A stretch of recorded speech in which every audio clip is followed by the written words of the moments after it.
Okay, let's unpack this. We have a story here about a man with a very specific and rather intense occupation. Welcome to the deep dive. This is where we really get into the material you share, pulling out the insights and, the aha moments. We know you value your time and want to understand things deeply. So today, we're diving into a compelling but definitely dark narrative. It's the story of Cundasūkarika, found in the Cundasūkarika Vatthu. Right, and this comes from a religious text, so it's giving us both the story itself and a framework for understanding its meaning. Exactly. So our mission for this deep dive is pretty clear.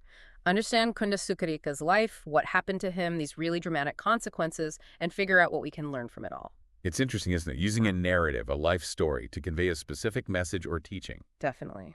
So let's start with Cundasūkarika himself. For, 55 years, his entire life revolved around one thing. Killing pigs. Yes.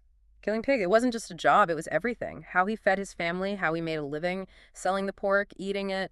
And the text gives us some very graphic details about his methods.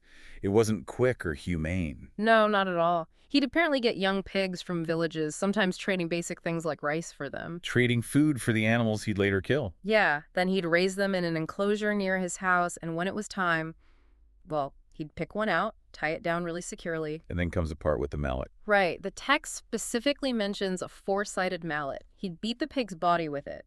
The idea, it seems, was to make the flesh swell up. Which suggests, a focus on maximizing the meat without much thought for the animal's suffering, a very deliberate, brutal step. And it gets worse. He'd force the pig's mouth open, maybe with a stick or something. Uh-huh.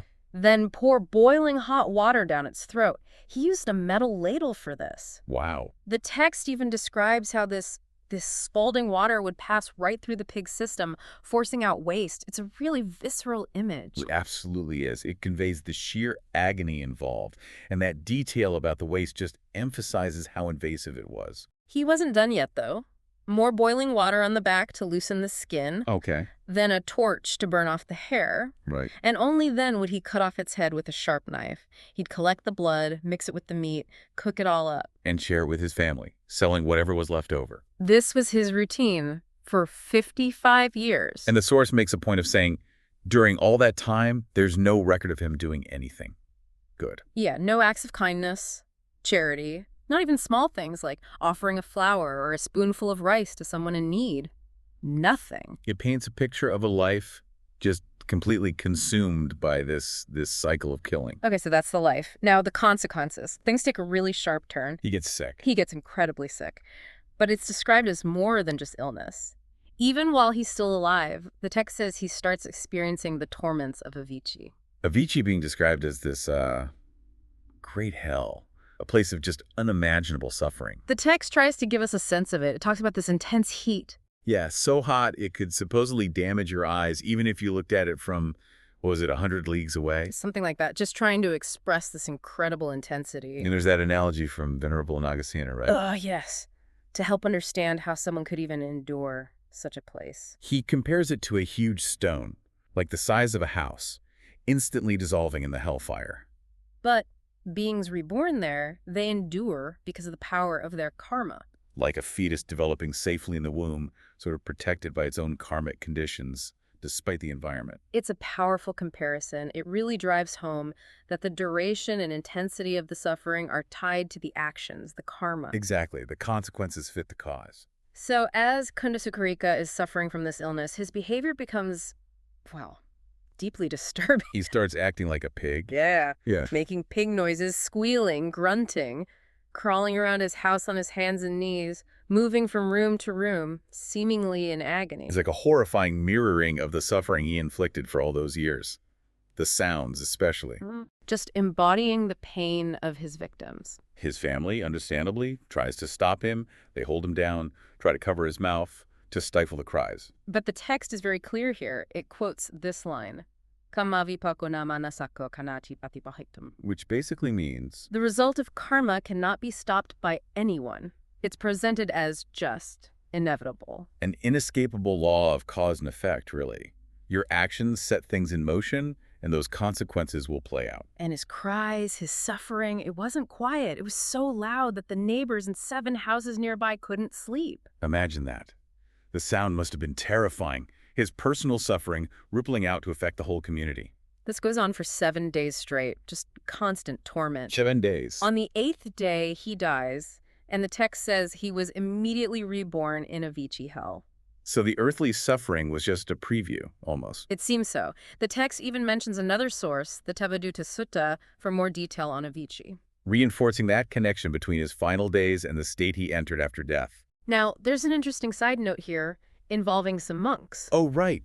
They were passing by his house during those 7 days. Exactly. And they heard all the pig noises, the squealing. And they thought he was just having a big pig slaughter, maybe Yeah. a feast or something. That's what they assumed. They apparently even remarked on his lack of compassion, thinking he was just killing more animals day after day. Which really shows how wrong assumptions can be, doesn't it? They had no idea what was truly happening inside that house. None at all. But then they mention this to the Buddha. And he corrects their understanding. Completely. He tells them, no, Cundasūkarika wasn't slaughtering pigs for those 7 days. He was actually experiencing the results of his past actions. The suffering of Avicii hell, but while still alive. Yes, a direct manifestation of his karma, leading right up to his death, and then continuing in that hell realm. So the suffering wasn't just a random illness. Yeah. It was the direct fruit of his life's work, so to speak. And this leads the Buddha to make a broader point about being heedless. He says that anyone who is heedless, whether they live in a household or are a monastic, they experience sorrow. Both in this life and in the next one. So heedless here probably means what? Like not paying attention to the ethical consequences of your actions. I think that's right. A lack of moral mindfulness, maybe.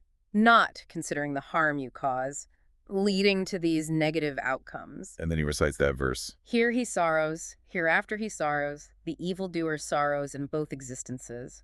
He sorrows, he is afflicted, seeing his own defiled deeds. Pretty direct. Very. The text explains Papakari, the evildoer, as someone who does harmful things and then, especially near death, regrets not doing good and regrets all the bad they did do. And that regret itself becomes part of the sorrow, both now and later. That awareness at the end. Which connects right back to Cundasūkarika suffering while still alive, doesn't it? Yeah. That line, seeing his own defiled deeds. Right. Seeing that causes sorrow and affliction itself. So the internal realization of your own harmful actions is, in itself, a source of suffering, even before the external consequences fully hit. It's quite a profound psychological point embedded in this very intense story. And the story ends by noting that this teaching, this explanation by the Buddha, actually helped people. Many listeners benefited. Some even reached the first stage of enlightenment. So it wasn't just told to shock people. It served a purpose, a lesson. Absolutely. And here's where it gets really interesting, I think. The way the consequences, the suffering, directly mirrored the nature of his actions. The pig noises, the crawling. Yeah, that mirroring is incredibly stark. And what's fascinating, too, is the immediacy. The karmic results manifesting so powerfully within his lifetime, not just after death.